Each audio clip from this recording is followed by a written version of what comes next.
IVM.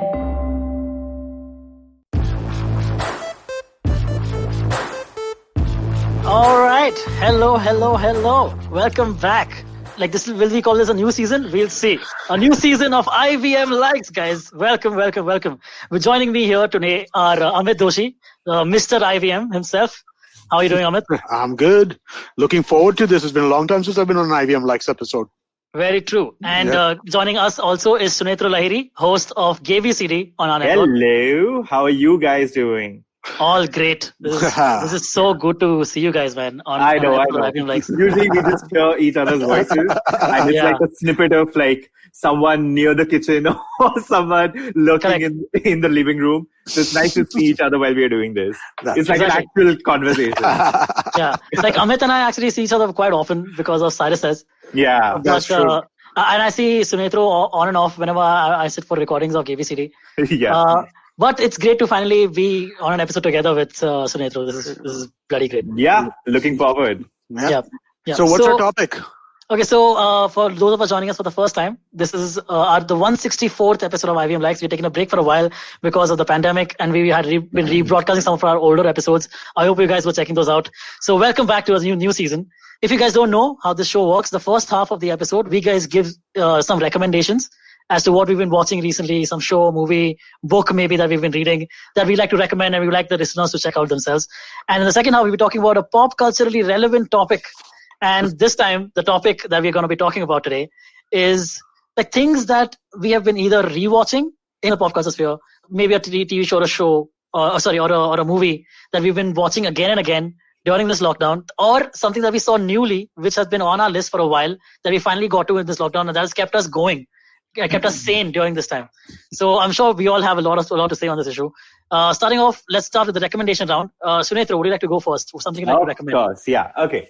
One of the things that's kind of been almost a common theme when it comes to whatever I've been seeking out is something that makes me feel good, because there's the world's a dumpster fire right now. So I mean, anything that makes you feel better than what things actually are is what I look for. And I wasn't expecting it to be such a viscerally beautiful experience, but Beyonce launched her visual album on Disney Plus and Hotstar over here, called Black is King.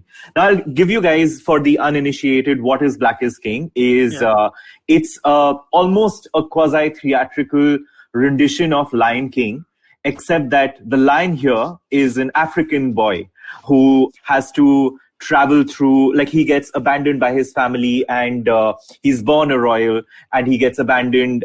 He goes into these mills, and so essentially there the hyenas become drug dealers and things like that. So there's metaphor, there's beauty. It was performance art. And for me, 60 odd minutes of it was like watching a Broadway show with Beyonce. What can get better for an out game, man? Like, Beyonce was performing on screen in the most gorgeous costumes, in the most beautiful settings and art, pieces. And so for me, I hated Lion King, the live action film. This is what it should have been.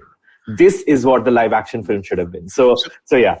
So are you a general musical fan? Is that So I'm not as much of a fan as you'd expect an out gay man to be. Like, I'm not like out and out Andrew Lloyd Webber. Like, I know all the lyrics and all of that. Yeah. I love spectacle overall as a theme when I watch something. So, and musicals usually tick the boxes, but musicals that are a little sweeter, especially on stage, for example, Once, for me, that doesn't read as great musical on stage. It reads as good musical on screen, if that makes sense. Yeah.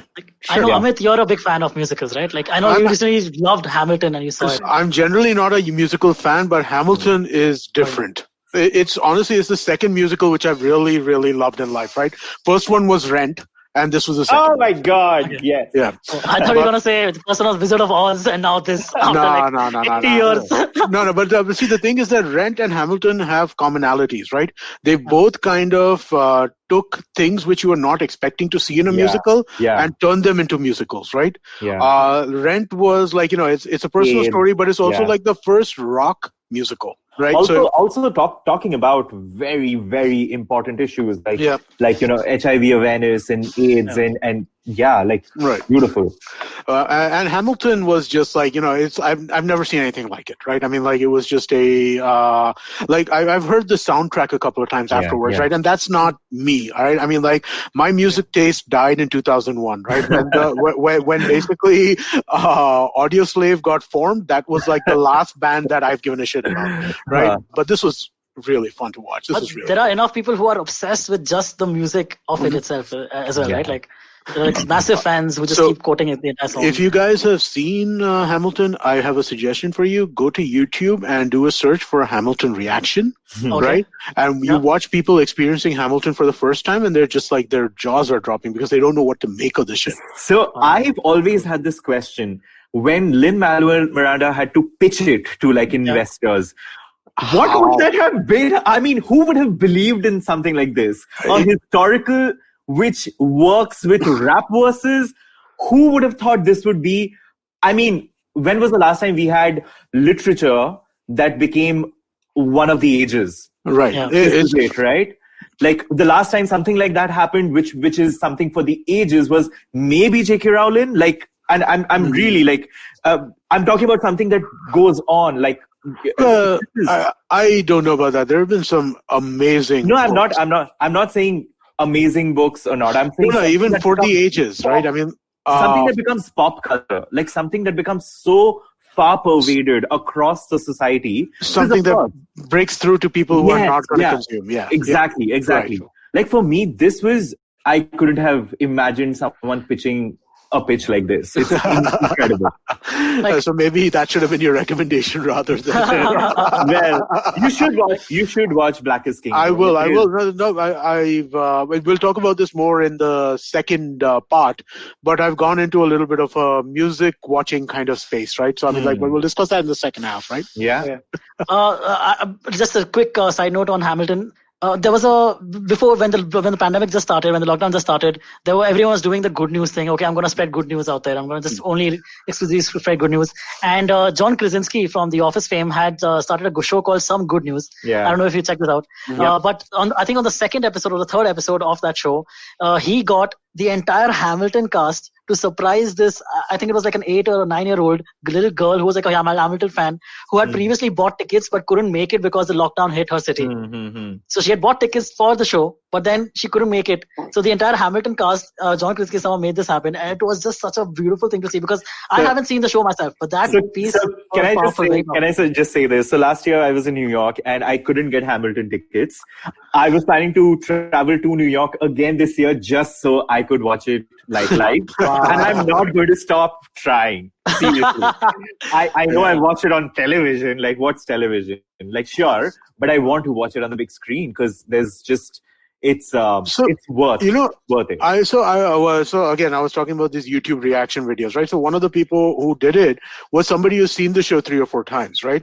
And she was saying that, you know what, for first-time watchers, watching it on television might actually be a better experience because when you're watching it live, what happens is 2 things happen. One is the orchestral music often overpowers the words that are being spoken. Yeah. Right? And the words in Hamilton are really, really important. Yes. Right? Because I mean, like, you know, it's so freaking wordy, right? I mean, if you think about it, like, and some of the lines are just like great, right? Yeah. I'm not going to waste my shot. I'm young, scrappy, and hungry, just like my country. I'm not going to waste my shot. I mean, that's just like, you know, that's incredible. Like, that's incredible lyricism, right? Yeah. And so I mean, like, I can see that being a thing, right? So I mean, like, you know, maybe you lucked out by watching it first on television, and now. Yeah, maybe because I saw it up close, right, on screen, and in the theaters, who knows where I would be sitting. Exactly. So, yeah. But, right, moving on. Yeah, let's move on. Sure. Amit, what about your recommendation? Yeah, so I'm going to recommend a book. This is my standard kind of play. This is what I do on IVM Likes. I recommend a fantasy book. to people. Yep. So the one I got this time is, so it's an author named Michael G. Manning, and the series is called The Art of the Adept. So Michael G. Manning is actually fairly well known as one of the first people who really made a ton of money as a writer without going to a publishing house. So his first book was called The Blacksmith's Son. Can't remember the name of the entire series, but it was a 5-book series. And it was a serious bestseller, but it only had a Kindle version. So it was an ebook only and with no major publisher behind it. Wow. So it was like the first, one of the first books that became popular from that kind of lens. This one is, I think he's got there are actual physical books of this thing available, but it's a really interesting story. So it starts off fairly typically, your typical farm boy villager who is like an orphan. In this case, not a full orphan, a half orphan, or actually he's not really an orphan at all, but his father's abandoned him. He's living with his mom. And it has some very, very interesting kind of mechanics when it comes to how magic functions in the world, right? So magic basically, it's divided between wizards and sorcerers. Wizards have to learn how to do magic from their own mental discipline. Sorcerers learn how to do magic by using the surroundings or something. Depending on, yeah, exactly. Not exactly the surroundings. It's so the thing is that there's a little bit of a spoiler there if I give the exact how they do their magic. But basically, their magic is not as hard earned as a wizard's magic is, and because of that, there are no longer any wizards left in the world.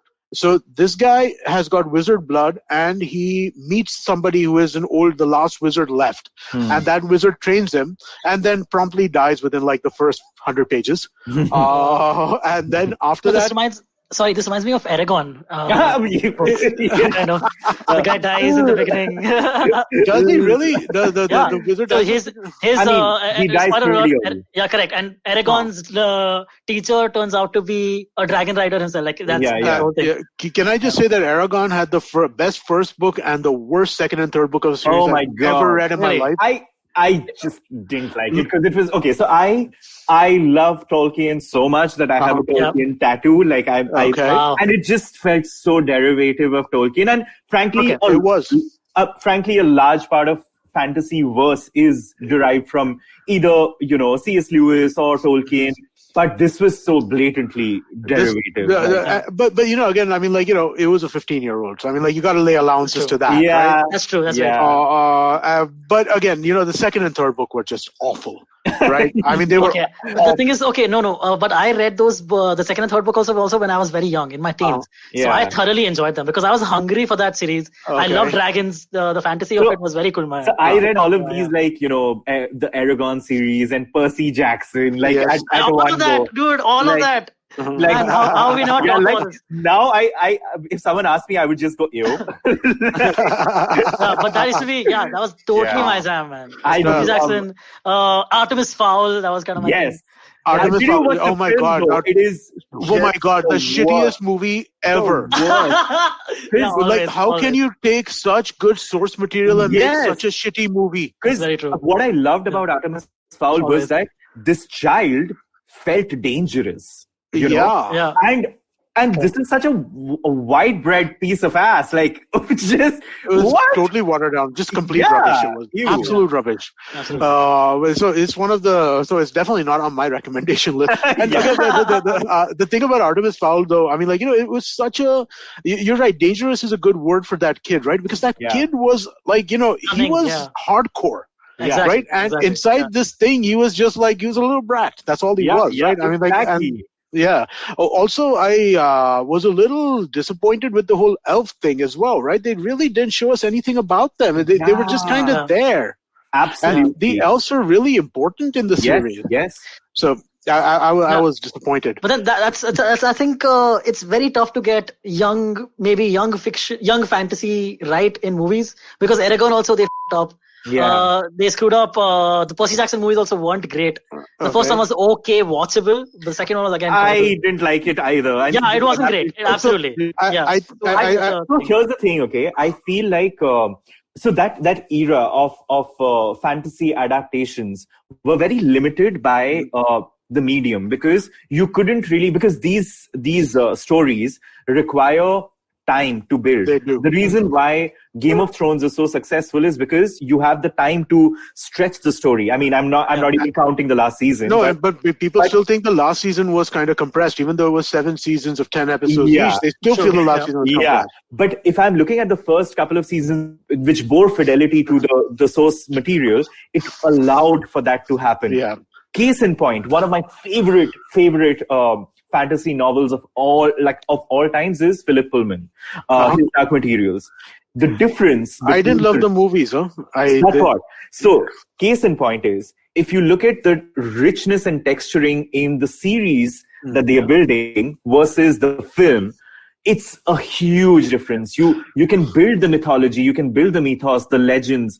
Otherwise, why am I watching? I'm not watching it just for set pieces. Yeah. I'm watching it for the story. I'm watching it I want to root for a philosophy. So the best fantasy exists in the seams of the story plotline, right? Yes. It's the stuff that's around. Like, so one of the reasons, so the Wheel of Time is making a show, right? They're making a show about the Wheel of Time on Amazon. Yeah. One of the reasons I'm so excited about that show particularly is because each season is going to be a book and a half to 2 books. Yes. And that's what it should be. Yeah, because that's why I'm excited, because I love that series. I think it's one of the best series out there. It has problems. There are issues with it. I'm not saying that it's perfect. But having said that, I love the series. I think it's one of the, it's what got me into fantasy, right? I read Lord of the Rings and it's, the other 2 following books when I was in college, and I hated them. I hated them. Like, I couldn't get through them, right? And to the point where for the next 15 years, I'm like, I don't want to read fantasy. That's not my thing. And then I got Harry Potter with my nieces were reading Harry Potter. And so they got me into that. And then from there was a Wheel of Time adaptation, which was for kids called From the Two Rivers, which was basically half of the first book. Right. And so they got that and they asked me to read it, and I read it and I liked it. And then I saw that, oh, wait, this is only half of the first book. And then I'm like, wait, there are 13 other books? Okay, I got some stuff to do now.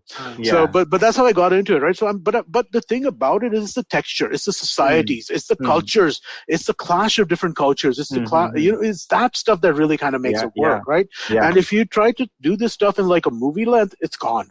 It doesn't work. Yeah. It really doesn't work. And people need to start learning that pronto. No, but I think that's the great thing about OTT platforms that have come up right now. That you're getting these big budget TV shows, which are incredible, right? I mean, I couldn't be more excited. Like the Umbrella Academy, it's not based on a book. I think it's based on a comic book. Comics. But I mean, but I think also the story goes pretty far away from that, if I'm not mistaken. It's a far, they've taken elements of characters. Right.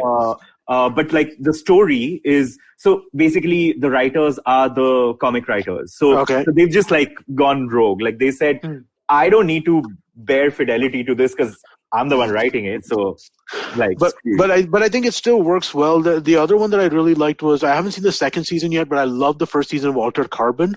It's more of a sci-fi than a fantasy. Yeah, I was not particularly. I love the first season because again, I just love sci-fi. So that's one of the few sci-fi books I've read is Altered Carbon. I've not watched the series, but the book is great. I've heard the show. Sorry. I've heard the show again is like a slightly watered down version of the book. It is. As it always would be. Yeah. They just cancelled it though. Did they? There was momentum to build more stories, but I don't know. Sad. Yeah, maybe I should finish my recommendation. Now that we went on the 10-minute tangent. No, but that was a good tangent. But just to kind of wrap up what I was saying, right, about the books. So there are 3 books that are out so far, and more books are expected. It's supposed to be a 5-book series. The first one is called Choice of Magic. The second, Spells and Spellcraft. The third is Scholar of Magic. What I like about it is that each of the books are kind of individual. They're sort of tropey, but different tropey, right? So the first one is army story, right? So it's about this. So like I said, he gets his training, and the first 100 pages, mentor dies, and then he has to go do shit, right? And the shit that he does is he has to get into the army, right? And so then you get army fantasy, so it's got shades of Black Company and stuff like that, right? The second book is a school story. So it's not Harry Potter. It's a little kind of, because these are older characters, but it's a school story. It's a story set in a college, and like, all the normal collegey kind of stuff, right? Factions and this and that and all that kind of stuff. But again, really, really kind of interesting. And then the third story is the one where, our hero becomes like a powerful person, right? Where, I mean, like, he comes into his own power. So, I mean, like, all of these are like kind of normal fantasy trope stories, like, I mean, like, but I love the fact that instead of like having a whole series of army story or school story, each book is its own kind of little thing, and gives you the warm and fuzzies that you get from like these kinds of tropey novels. And again, I'm not going to say that these are the best written books ever or anything like that. It's not Guy Gavriel K, but at the same time, really fun to read. So that was The Art of the Attempt again, no? That's the final. The Art of the Adept. By Michael G. Manning. Okay, very cool. I'll get to my recommendation. Mine is, it's I think a 1995 movie. I'll just check the date again. But it's Ferris Bueller's Day Off. I'm sure you both have definitely seen this movie. Yes. I never did. And I curse myself for never seeing this movie sooner, because it is such a fun, easy, breezy watch. It is. Yeah. It is such like, you can just flip it on in the background also, and it'll be just a great watch. It's one of the most quotable movies ever too, right? I mean, I don't know how many times I've said Bueller. Yeah. Oh God. Bueller. So funny. Also has a very fun Charlie Sheen cameo, if you're a fan of Charlie Sheen. So yeah, the movie is about this kid called Ferris Bueller, played by Matthew Broderick, in a star-making performance, by the way.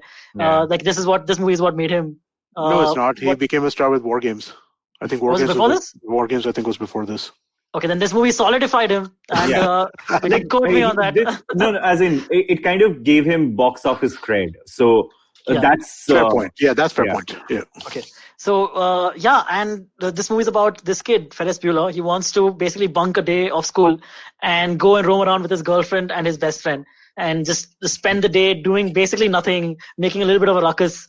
And it's about a teacher who is out to get him. This teacher is just is played by, again, I'm not sure of the actor's name, but the teacher is just played so superbly by the principal of the school. And I know who you're talking about. You know what? I keep going. I'm going to look him up, because I think that that dude had some problems. Like what? Like dude, I'm not sure yet, because I don't want to say it. Okay, yeah, I'm looking at it. His name was Jeffrey Jones. He played Professor Ed Rooney on the show, and just what an amazing performance. He does so much without saying, because basically the movie is about Ferris Bueller on a side doing something, and this guy trying to get after him throughout the movie. So like, say supposing Ferris Bueller was out buying beer at a store, or like he's singing songs in the parade. Ferris Bueller starts singing songs in the parade. This teacher will be like just 5 steps behind and just have missed him, but always there, and always like comically very well done. Just please check this out. I think you can check it out on Netflix right now. Yeah, dude, I was right about this. This guy's got pedophilia issues. Oh God, no! Yeah. Oh, my mind is shattered. That is so sad. This is the same thing that happened on an episode with Farad, where we were just generally talking about celebrities, and he was like, Bryan Singer. And I was like, ew. And he was like, why don't you like Bryan Singer? Like, his movies are amazing. I was like, yeah, but have you heard what's happening? He was like, oh shit. Oh my God. Like my entire reality has shattered. Yeah. It's so sad. Yeah. Yeah, no. Okay, scratch that. That's not my recommendation. Don't watch this part of the movie. No, but I mean, it's just him, right? Exactly. Yeah. Here's the thing. The movie itself, a movie, I would have understood, like, don't recommend a painting by him, because that was he was the only person involved. But a film has so many other people other than, let's say, one problematic person, right? So please go ahead, recommend. Yeah. So, no, and I mean, like, seriously, John Hughes, Matthew Broderick. I mean, like, these were Alan Ruck too. He's hilarious, right? So I mean, like, these are people worth checking out for sure. Yeah. Okay, I don't know if you guys know this fan theory. You guys have both seen the movie, right? So Sunetro, you also seen the movie. So I don't know if you know this fan theory, but apparently, so Cameron, played by Aaron Rock, the character played by Aaron Rock. It's a dream. It's his best friend. It was a dream. It was a dream. The entire thing was a dream. And it adds up. Like I saw I've seen the movie. Yeah, exactly. I love fan theories. I love fan theories. And the best thing is there's no one to say yes or no to. I mean, because like that's true. People just because very often the directors also like to keep it vague. So like, no, you think about it. Yeah. So this happened to Inception with Pulp Fiction. The fan theory got the suitcase with Pulp Fiction. Yes, so yeah, cool stuff.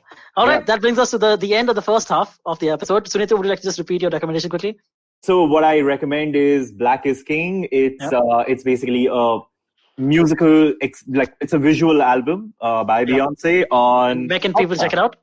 You can check it out on Hotstar. Awesome, Amit. The series is called Art of the Adept by Michael G. Manning. It is, I don't think it's a Kindle Unlimited. I think you got to buy it. Okay. But it's available on the Kindle. Okay. And I recommended Ferris Bueller's Day Off, the movie, and please check it out on Netflix. Thanks, guys. See you guys on the other side.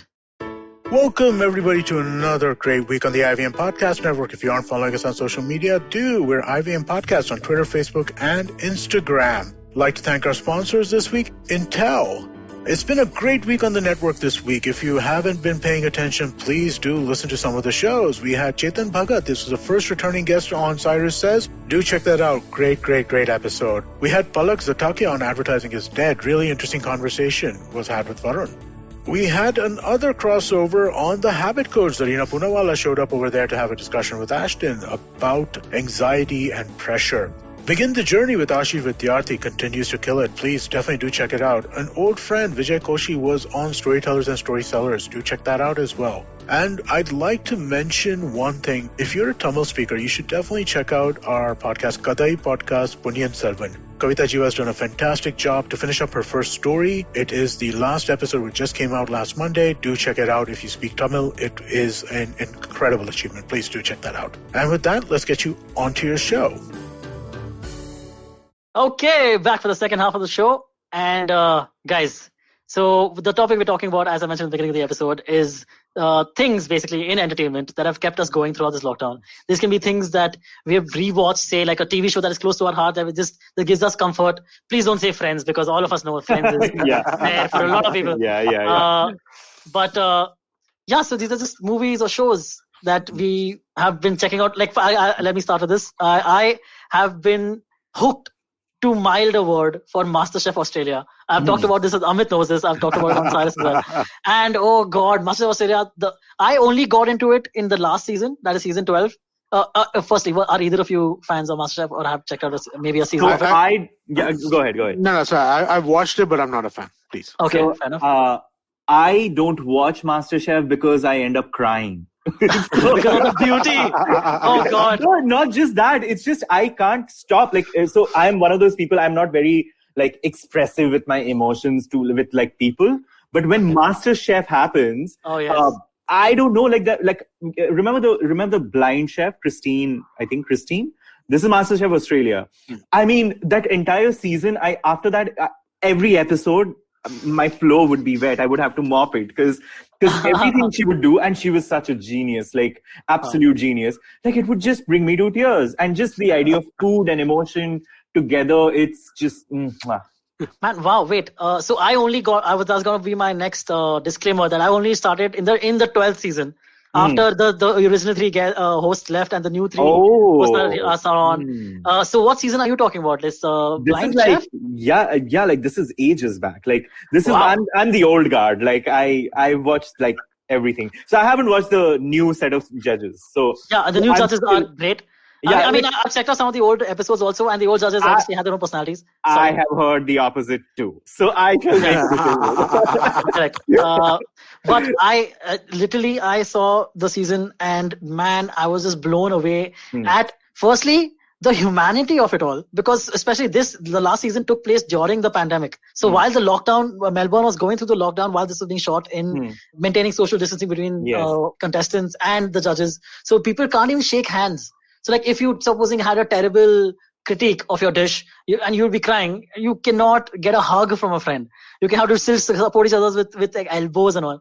But it was really powerful because the people in MasterChef, care about each other. It's not made up, or it doesn't, or if it is made up, it is very well done because they care. They truly are friends. They like each other. It's not one of those reality shows where people are just bitching about each other, like, hey man, just what is Pooja, what is his behavior, that kind of stuff. It's not that. That's the thing. The reason I loved any given day, I mean, MasterChef Australia is always better than MasterChef America, is because MasterChef America is like Big Boss. Like it's like exactly. It's like Big Boss. Like it's. I mean, Gordon Ramsay. You don't bring Gordon Ramsay without a reason. You know, you want him to get pissed off and like scream expletives at someone. So I mean, that works in that front. But for people who are just, you know, like you said, the humanity of food, the divinity of food, people who want to sort of experience that. Yeah. Australia, bro. Australia, absolutely. It's interesting, right? I got to wonder about this because everybody I talk to, right, the thing that annoys them about reality TV is these heightened emotions. But then why is that the only kind of reality TV that's here's there? The thing. It doesn't, you know, people who say it annoys them, we are lying that it annoys us because we love it, because there is this sense of, you know, peeping Tom, you know, vicarious pleasure. Right. You're sort of, you know, you're seeing you're experiencing emotions that you, I don't know, that you wouldn't necessarily easily experience. And that vicarious pleasure is what people love. And that's why the most successful reality shows are the ones which we term annoying, because reality, you know, Real Housewives or Kim Kardashian or, you know, they are the ones that are a little... they're over. They're like, you know, overly dramatic. Even Indian KBC started doing that. Our KBC started doing that, where in the last few seasons, the contestants they would have on, they would purposely have such soft backstories. Sad to say that. No, but it is one of the annoying things, right? See, exactly, absolutely. Like, so I put down a couple of reality TV shows here, right? But I'm generally not a big reality TV guy, right? But I like watching some kinds of things, right? So, like, I love watching the voice auditions and stuff like that, right? But I'll mostly watch them on, them on YouTube. Yes. Because I don't want to hear anything about their life story. I just want to hear them sing. That's true. Preferably a song that I may have heard at some point in time, but all I want to hear them sing. I don't want to hear the life story. And everybody has a life story, right? I mean, like, no matter what, somebody's uncle has died of cancer and they're doing it for them. Or some, you know, it's all shit like that. Yeah. And also auditions are the place where you see the funniest scenes in the entire... Can I just say, I absolutely love watching the... Indian Idol? No. Here we are. The biggest train wrecks on Dr. Phil, because like that gives me some sort of hope that maybe I'm not up enough. So so the two reality TV shows I had, right, which I think will be like highly contrasting from both of these, Mythbusters and Grand Designs. Oh, right. Wow. Yeah, so I enjoy both of these, right? So right now I found all seasons of Mythbusters on like some dubious sources, and so I have been checking them out, and they've been fun to watch. Again, I feel like I've seen a lot of these, but you know, Mythbusters was on television on Discovery, right? So it's not like you'd watch it at a specific time. If it's on, you watch it, that kind of thing. So I've seen a bunch of them, but they're fun. But I've also really enjoyed Grand Designs, right? Which I could not believe that I am enjoying a show about architecture. It's kind of blowing my mind. So, like, any cool? You have any favorite architects now? No. So the Grand Designs is where somebody buys a house of some nature and then redoes it. Yeah. Oh. Like, so I mean, like, I think you've talked about this, I think, before. Cyrus, I must have. So I mean, like, you know, it's like they'll buy a clock tower and then build a penthouse in it, or they'll buy a castle and rebuild it. But that's actually not what I've been watching, right? What I've been watching the most, I think, over the pandemic has been like documentaries, right? Okay. Wow. So I got a list of 5 or 6 of them here, right? So the Last Dance, the Michael Jordan documentary, which came out at the start of the pandemic, that was seriously, like, you know, needed something great at that time to watch, and this was great. It was amazing. It was incredible. I am the exact right age for somebody who's watching that as well. Michael Jordan won his first title when I was 17 years old, so I'm like in the exact age bracket for that kind of thing, right? So it was incredible to watch that. Then the other one I saw was, have you guys seen the Defiant ones? It's the story of Jimmy Iovine and Dr. Dre. Yeah. Really, really good stuff, man. Yeah. I mean, like, again, Jimmy Iovine, like, worked with everybody, right? Yeah. So great music in that documentary as well. And this kind of turned me into like a little bit of, hey, I want to watch some music stuff. So I saw two jazz documentaries after that. So one is Miles Davis, The Birth of Cool.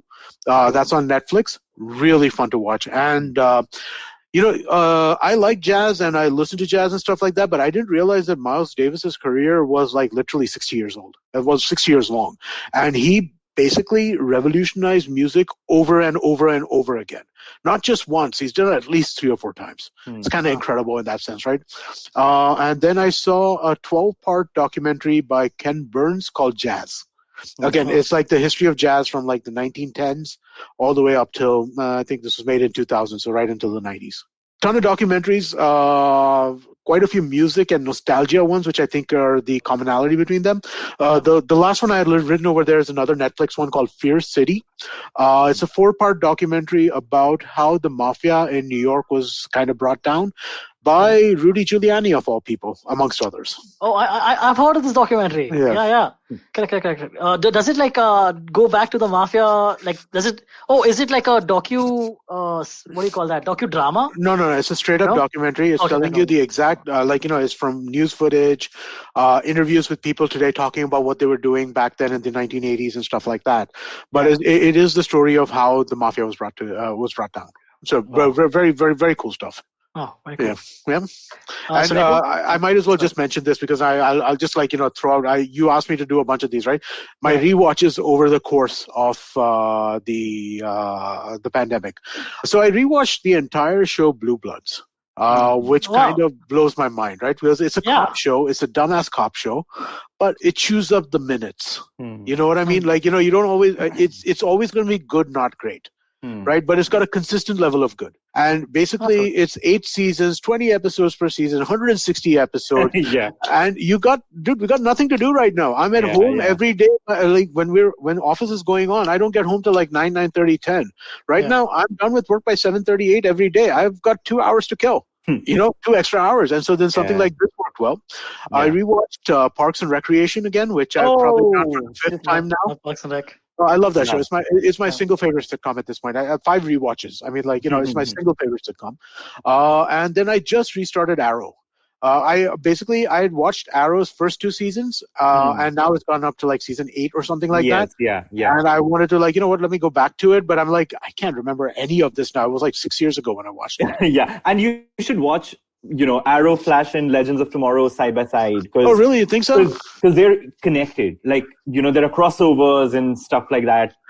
Even Supergirl, in fact, and it's very well built together. It's a lot to ask, but like so 4 shows. So my favorite of these was Flash because it's got the most humor in it, right? Yes. But again, I only got 4 seasons into it, and then I kind of these things are shelf lives, man. I mean, Also, Flash kept doing the same thing again every season. Every season it was just another speedster. So for me, Legends of Tomorrow is so whacked out. I saw the first, I think 3 seasons, and it was great because every episode. Yeah, because every episode they're on like a different time zone, different timeline. Sometimes they're like in prehistory, sometimes they're like in medieval history. Okay. Also really whacked out in terms of like for a PG show, they're really like working really hard to kind of almost go there, Okay. All right. Yeah. So I will check it out though. I've seen the first season of it. I didn't go, I did get further than that. It gets more interesting. Okay. So basically about 4 years ago, I dropped out of all the DC stuff, right? But I felt like I want to go back to it now. Yeah. If you want, you should go back to DC animated shows. Are you a fan of DC animated shows? So I mean, like I saw the original Batman comics and I'm obsessed over those. Have you checked out Young Justice? You should watch Harley. You should watch Harley Quinn. It's the movie. It's as in the animated show. Okay. It's been done very well. The characters have been etched out beautifully. You should watch it. All right, I will check this out. I would recommend, firstly, just if you want to start watching DC stuff again, watch all the animated movies because they're really good. But a lot of them, it is, about 90% of the DC animated movies are great, I would say. I agree. 10% are like just whatever. What I found really interesting about DC versus Marvel, right, from a TV/movie perspective, the DC shows are kind of lighthearted. The movies are really dark. And Marvel is the opposite. That's so true. Which is so weird, right? I know. Okay. Anyway, Sunetro, any shows that? So I'll give a little bit of a prelude on why. So we were talking about reality shows, right? And one of the things that, and I did tell you about how I'm looking for beautiful things, to get inspired. And I've spoken about this multiple times on ABCD, but I have an obsession with RuPaul's Drag Race and the idea and the art of drag. And with drag comes this other sort of, peripheral phenomenon called the ballroom scene. So I'll give you a bit of an idea of what the ballroom scene was. So it's basically 70s, 80s. If anyone's watched the show Pose, it will give you an idea of what it was. 80s scenario where queer people were being, shooed away from their houses, homes, weren't getting jobs. What used to happen was there were houses. So the house of Balenciaga, and there were leaders and they were mentoring sort of people.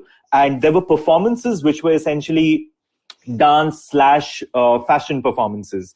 And there used to be a theme. And the way it used to go is category is. So category is executive realness. So you had to dress like the most OTT version of an executive.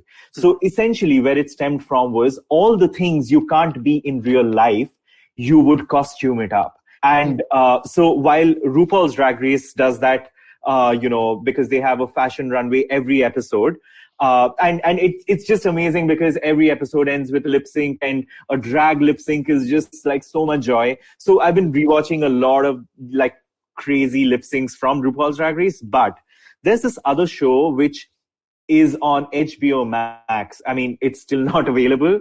So, dubious sources. Yeah, dubious sources. I watched it. It's called Legendary. And basically, it's a competition between 5 or 6 houses. And every episode is like a head-to-head fashion battle, fashion dance performance battle between two houses. And it is absolutely gobsmackingly spectacular because you have to look at the looks, you have to look at the movements, and there's a lot of voguing, and I love voguing as a dance form. The origin of voguing was a screw you to gender norms. So men were going, swishy hand movements up, down. Women were going butch and, very, very staccato. Oh, that's interesting. I always thought of voguing as something more like eliminating the rhythm from dancing.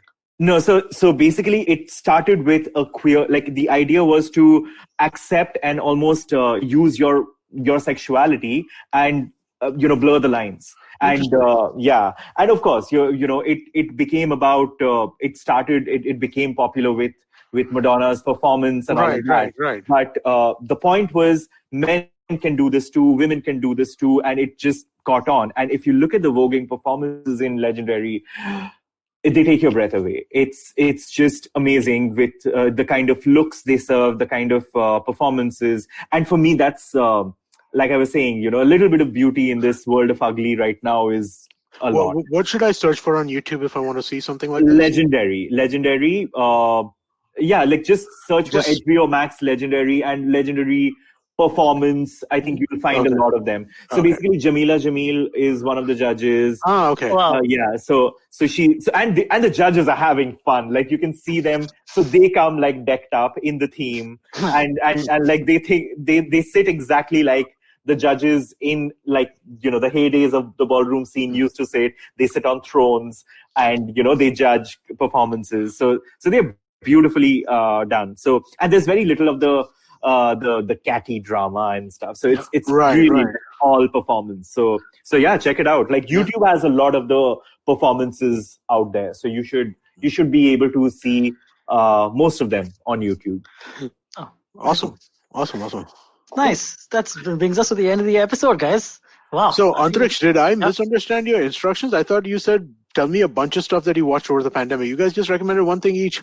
I mean, I have a whole list. Yeah. I have a whole list. No, I can go longer, but the episode that's right. That's fine. I just did I misunderstood, and was I just talking for no reason? Like it was just basically that stuff that has kept you going during this time. But it could have been one thing, it could have been 5 things, and you did 5 things. I gave a lot of things. We all. I mean, it's just. Let's see if Amit can recount everything he said because to round up the episode. That might be a little tough without looking at the notes, but let me see. Let's attempt it, right? So from the documentaries, Last Dance, Jazz, Miles Davis's The Birth of Cool. You started with Mythbusters and Grand Design. So those were the reality TVs, right? Mythbusters and Grand Design. I was doing documentaries first, but okay. Mythbusters and Grand Design. That's actually easy. The one that's gonna really stump me is the rewatches are easy too. Blue Bloods, Parks and Rec, and Arrow. Yeah. And let's see, Jazz, Birth of Cool, Defiant Ones, Last Dance, Fear City, and there was one more which I'm not remembering. Oh, almost. It's okay. Someone will listen back to the episode and tell us. So that all right, Sunetro, what is the thing you recommend? So, I mean, the ones that I've spoken about are RuPaul's Drag Race, particularly like not for the drama, but like the lip syncs at the end of every episode, and the show called Legendary, an HBO Max show. Most of the performances are on YouTube for you to check out. Yeah. And I recommended MasterChef Australia because it's bloody awesome. Thank you so much, guys. You guys have been lovely. If you enjoyed this podcast, please check out other interesting podcasts on the IVM Podcast app or network. Thank you so much, guys. See you soon. Thanks. Bye-bye.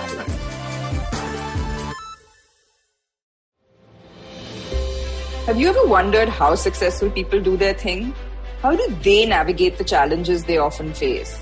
Are you wondering about the future of restaurants, film, education, technology, and everything else in between? Hi, I'm Gauri Devidayal, best known for being one of the brains behind The Table, an award-winning restaurant in Bombay. One thing my life as a restaurateur has given me is the opportunity to meet with some truly inspiring people, most often just by chatting with strangers at the community table. And that's what this podcast is about. It's about learning the new dimensions of business and understanding how different people swim this sea. It's an opportunity for me to pick their brains and ask them all the questions on my mind, whether it's about learning from their past experiences or talking about future trends. Through their journeys, stories, and insights, I hope you too, like me, will come away inspired and energized. So come, join me every Wednesday with your favorite drink because this round is on me. Entertainment is like food for the brain. It's a window to culture and a great way to understand the world around us. The internet has changed what it means to be an entertainer, creating new storytellers with millions of fans. It has spawned a new breed, the story sellers, those behind the scenes creating the business for this ecosystem. They work with brands, platforms and channels who are keen to capitalize on an audience hungrier than ever for more stories. I'm Vineet Kanabar, and I have a ringside view to how stories are told and sold. On my show, I bring you creators, artists, executives, and marketers for a freewheeling conversation around the business of entertainment. Tune in to Storytellers and Story Sellers for personal stories, analysis, and criticism every Thursdays as I talk to the brightest minds telling or selling great stories today.